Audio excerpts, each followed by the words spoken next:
Hey guys, this is Mr. H. Hey, I want to keep going on this refresher linear functions packet. So I'm going to do 5, 6, and 7. All right, so what we have here is we are given a table for a function. It doesn't tell us whether it's linear or quadratic. It just gives us a table, tells us it's a function. And then it says find the average rate of change. So I want to circle those words, average rate of change. So average rate of change is the same thing as slope. So basically, in order to find slope, we have to have 2 points. So they've got to give us 2 points. In this case, they say over the interval from 1 to 3. So that's telling us that we're going to use this point right here, 1 and 19, and then we're going to use 3 and 29. And basically, we're going to do the y2 minus y1 over x2 minus x1. So let me label this.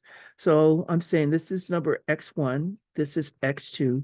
Down here is y1, and this is y2. Remember, the formula is y2 minus y1 over x2 minus x1 gives us the slope. So all we have to do is put those numbers in. So it's going to be 29 minus 19, and there's going to be 3 minus 1 on the bottom, 3 minus 1. So this is going to be 10 over 2, which is a positive 5. So the slope of this, or the average rate of change over that interval from 1 to 3 is 5. All right, let's keep it moving. I'm going to try to make this quick. Okay, so this is number 6. Let me get this up in the, so you can see it. It says draw a line representing the rise and the run of this line. It says state the slope of the line in simplest form. So all I got to do is I just need to find 2 points on this line that are good points to use, and then I can use rise over run. So let me make this a little larger. This is a good point here because it's going through the y-intercept. So this is 0, -3. That's a good point. This is not, this is not, this is not. Here is another good point. And the reason I say it's a good point is that the linear function is going through the corner of one of those boxes.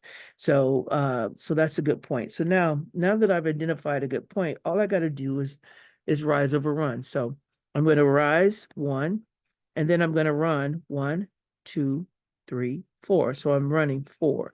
So the slope is rise over run. So that's going to be a positive 1 over a positive 4, which is 1/4. That's our answer. The slope of this line is a positive 1/4. All right, I'm going to do one more question here, and then I'm going to post this. Let's see. Right now, we have another function, and they want us to do the average rate of change from the interval from 12 to 16. So we're going to use 12, 23 as 1 point. Excuse me. And then we're going to use 16, 18 as another point. I'm going to label this. This is x1, x2, y1, y2. I'm going to use the formula y2 minus y1 over x2 minus x1. And then all we're going to do is substitute those numbers in. So I've got 18 minus 23 divided by 16 minus 12. So 16 minus 12 is obviously 4, and then 18 minus 23 is a -5. Now, if the numbers are confusing, just punch it into a calculator. It doesn't matter. So the slope for this, or the average rate of change over that interval from 12 to 16, is a -5/4. And that's it. You don't have to do anything else. This is basically y2 minus y1. Once they've got to give you 2 points always in order to find the slope.